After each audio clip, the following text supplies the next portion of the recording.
inaudible. Jack, where's Jack? Where? Jack, are you going to be an out too, or are you going to? Okay, Jack can't help himself. Okay, so we're just going to talk briefly about my perspectives of what's happening in the pickleball world. I was here last year. The two big topics last year was what's happening with pickleball and cryptocurrency. Both have changed dramatically in the last 12 months. We'll put it that way. So my comments are based on observation, based upon experience, and based upon some things that I hear happening in the future. I've been fortunate enough, because of Naples and this moniker of being the pickleball capital of the world, which is actually a brand that we own, I get some insight of what's going on. Some of it I just roll my eyes. Sometimes I think it's pretty fascinating. So take these comments as just my perspective and how the industry has evolved. And the slide is not working the way I want, so we're just going to play by ear here. And I really call this, a business, a fad, social explosion for quality of life.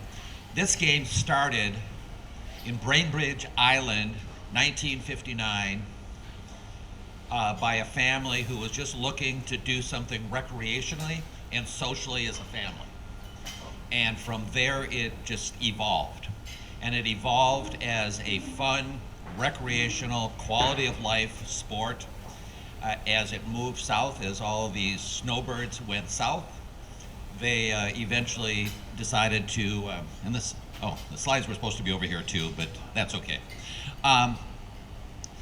So the game started evolving, and it evolved as a grassroots company or a sport, and people did not want to pay for it. They wanted to go for free. We're still saddled at Naples by a county philosophy that this is a county facility. We charge $50 a year, $5 drop-in. Ridiculous. We're kind of forced to find another way to make some money, and we'll talk a little bit about that. But this thing has exploded in regards to everyone jumping into the industry. So it started as a recreation, healthy lifestyle sport, and it used to be known by a lot of the younger generation, and as we get older, younger generation becomes older. But it really became a sport of tennis players saying that I can't handle tennis anymore, it's too strenuous. So they evolve into this pickleball, which is a smaller court, less strenuous, but fun, social, interactive, and a great outlet just to maintain a healthy lifestyle. Then all of a sudden, it starts becoming a professional sport. And professional was originally a small group of players, part of the APA and PPA, which are associations of professional pickleball coaches, going around, getting sponsors, playing tournaments, getting some prize money. And recently, as most of you may have aware, Major League Pickleball, which is a franchise professional sport teams, entered the marketplace. Started out with $250,000 to buy a team. All of a sudden, people like LeBron James, Tom Brady, Kevin Durant said, this sounds like a pretty cool thing to own. LeBron bought a team for $6 million. So there's been quite a change. It's a real question whether he'll ever get his money back, but I don't think he cares because it's a fun, outgoing, interesting dimension to his life. What also is evolving is that the Major League Pickleball was geared towards that young, vibrant player, and all of the founding fathers of pickleball, who are over the age of 50 now, have left that scene because they just can't compete. They still might be just extraordinary pickleball players, but there's a 30 or 40 year gap in age, and all of a sudden they find out that they cannot compete. Much like golf. The PGA, all of a sudden the iconic players, the Gary players said, I just can't compete with these young kids anymore. So what happened to the PGA? They had the senior tour. And the senior tour really gave life to a whole nother group that really set the stage for the game. And what has been announced is the National League has evolved, which is a 50 and over crowd. It's a professional program league, much like Major League, but it's going to be geared towards the 50 plus players. And it's going to be called NLP. And National League of Pickleball, it's going to be the 50 and over. They're selling teams. They're going to join into the marketplace. Chicken and Pickle, which is we'll talk a little bit about them, are going to be the home base for all of the matches. They're going to have, everything's going to be covered, so they never have weather delays, and they've created a very interesting model. Will they follow the path of Major League Pickleball, where the franchise team cost goes from $250,000 to $6 million? Maybe not, but it might not also be stagnant. And then we have the commercial private industry, and I refer to them, a lot of them, as the top golf of pickleball, where it is fun, recreational, drinking, play some pickleball, but it's not necessarily geared toward that really serious pickleball player.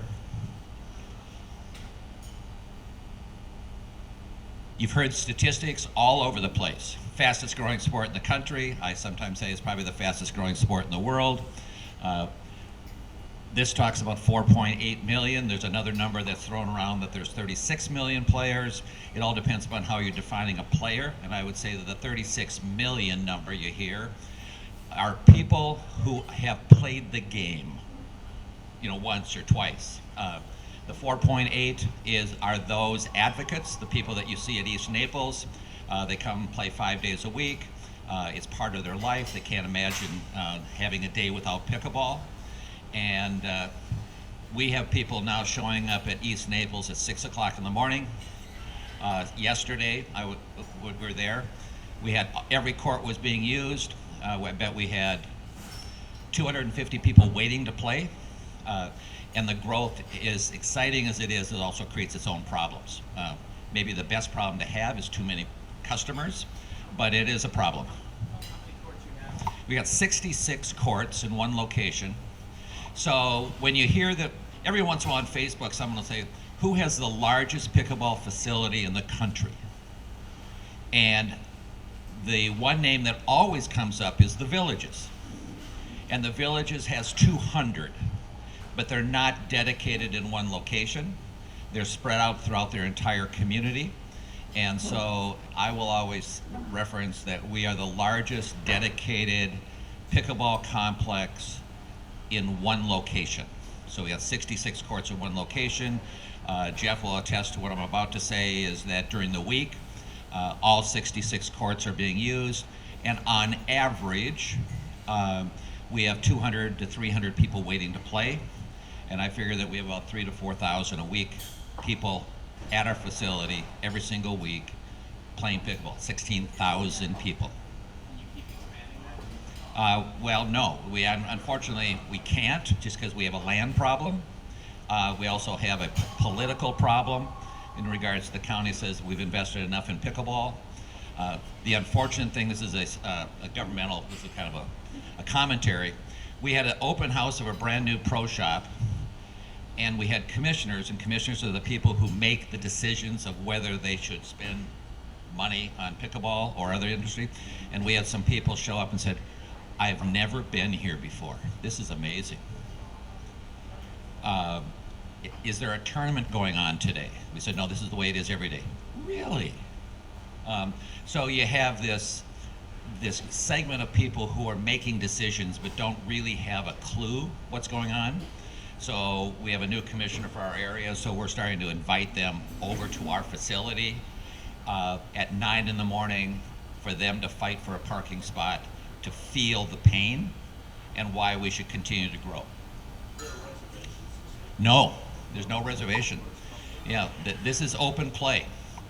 So all of the courts are broken down on skill level. So we have a pot of courts where you played yesterday that are for the beginners. Then we have a 3-0 pod that has 14 courts. We have 18 courts that are for 3-5, and we have 20 courts that are for 4-0. so people gravitate to the area that they are um, most appropriate to their skill level. There's a whiteboard. You play one game, win by two, rotate off. And so there's this constant rotation of players. It works as well as any system we've found. But people still might have to wait 15, 20 minutes to get a game during the peak times. Everyone says, why do there have to be this many people? I said, you could come in the afternoon. They say, we don't want to play in the afternoon. And I said, well, that's your question. The answer to your question. Everyone wants to play 8 to 11 so they can get home and go to the golf course or do the other things in their life that it's relevant.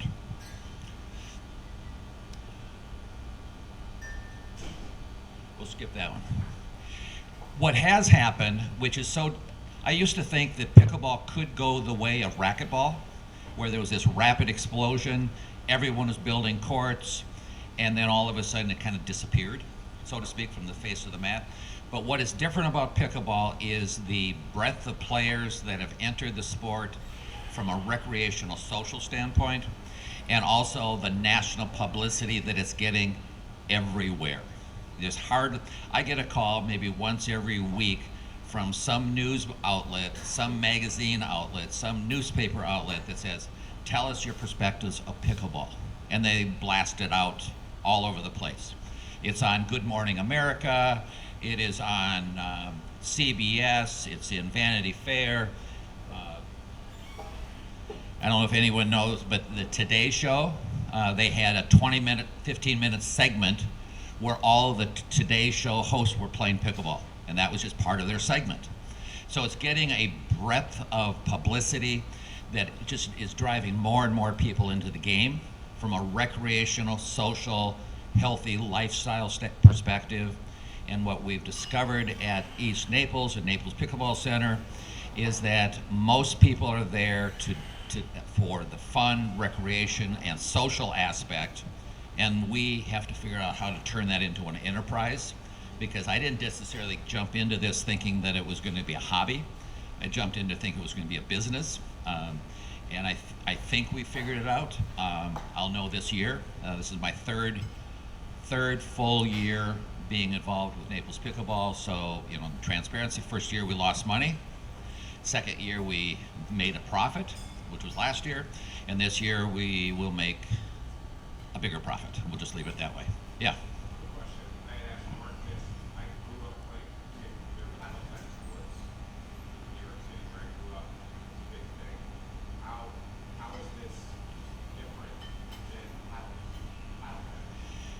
Seeing that I've never played paddle tennis, I'm going to have a little difficulty answering that. But if I recall, paddle tennis, you can actually take the ball off the screen back wall. Is that true?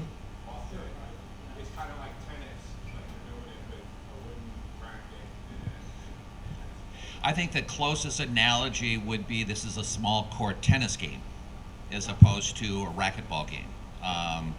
Where you can use multiple walls. It's not like padel. I don't know if you've heard of padel, which is another paddle sport, but I think it's analogous to tennis with some really well-defined differences. But if you have lack of mobility, it's much better. To your point, when you were talking about people who can't really move around as much, that tennis anymore, this is kind of condensed and allows them to still be able to play without.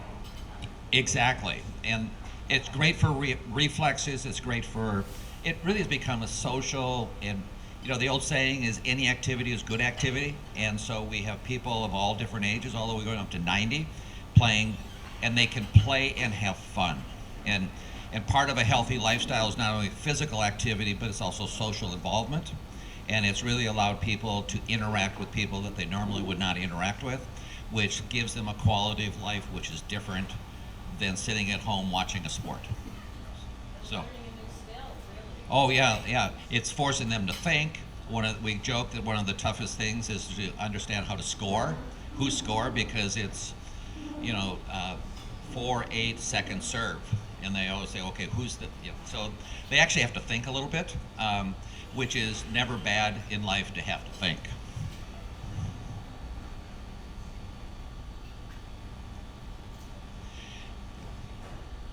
there's two different.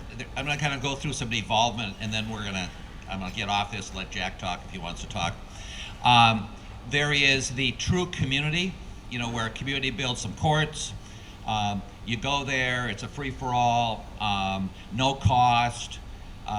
Everyone feels great that this is part of their taxpayer dollars, and they have courts. Then they have the hybrid model, which is really what we operate, which is a private government or community partnership. The community, it's all the community's money. It's the taxpayer money, but they've hired an outside firm to be the management company to run it like a real enterprise. That's us. And our task is to put up with the consumer saying, why am I paying for a facility built with my tax dollars? And what the average person doesn't understand is that the tax dollars built the structure. That was their capital economic development money. And the fees that are generated is for ongoing maintenance and upkeep. User fees are not unique to government enterprises. You go the swimming pool, the museum, parking passes, you name it, the government has found a way to charge fees for maintenance and user fees. That's the analogy that we're operating under. And they said, we don't want you to make too much money, Bob. I said, no, you want me to make as much money as I can because it allows us to invest back into services. We went from the day that I started with 8 employees to 36, and people don't understand the economic cost. We have a new pro shop, which has made a dramatic impact upon the retail side of our business, and we have 13 pros giving lessons, camps, drill sessions for those people. And when you think about it, we take about 12 courts for training lessons. Anytime we take a court for training for the benefit of the members, we take away a court from the open play people. So you can hear what's happening. Bob, why do you have to keep taking courts for training? Why don't you do that in the afternoon? I say, why don't you play in the afternoon? I don't want to play in the afternoon. I said, okay, you just answered the question. So the membership has 2 demands on us. We want open play and we want programming, and those 2 conflict with each other.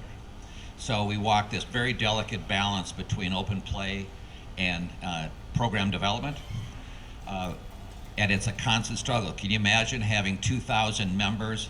It's like a golf club. Everyone thinks they have the solution. Huh? I was just given 2 minutes. I'll take this as this is chicken and pickle. So what do you see here? You see pickleball courts with a bar. They will make money, but they're not making money from pickleball. They're making money from the food and beverage aspect of the industry. And I think they will be a survivor because their facilities are extraordinary. They're fun. It's like Top Golf. You can bring groups of people. You can reserve a court. You can have beer brought to your courts. Kind of an interesting dilemma. Now we're seeing franchising of pickleball facilities and franchising of pickleball organizations, people who can't do it on their own. I have a great concern whether they will survive because the margins are real questionable. And then we have the pro sports. It's like any pro sport. That covers 1/10 of 1% of the players. The TV revenue is starting to flow to pickleball. I think that the different dimensions of pro sports are going to succeed, whether it's the young PGA or the senior tour. Almost here, done. I'm going to get the hook pretty soon. Big sponsors are coming into it. So that's where the money is starting to come from. And here's my conclusions, which are just conclusions. It's here to, there is a place for a recreational business, absolutely, but there's no money in it, which makes it really exciting, does it, for this group? It's here to stay. There's going to be consolidation, which is going to occur within the professional sports arena. Free enterprise will find its place, like chicken and pickle. Overbuilding of the private industry as court fees cannot support the infrastructure. I saw a Facebook page that had a fabulous facility. It says, "This is yours. All you need is $4 million." People are jumping into it thinking that they can support it with court fees. I question deeply whether that's possible. And the market will continue to expand, and good operators will always find a place to be in the pickleball business. So that's my conclusion. It's fascinating. I'm having fun, which is key. And hopefully this year I'm actually making money, which also is key. Mark, it's all yours.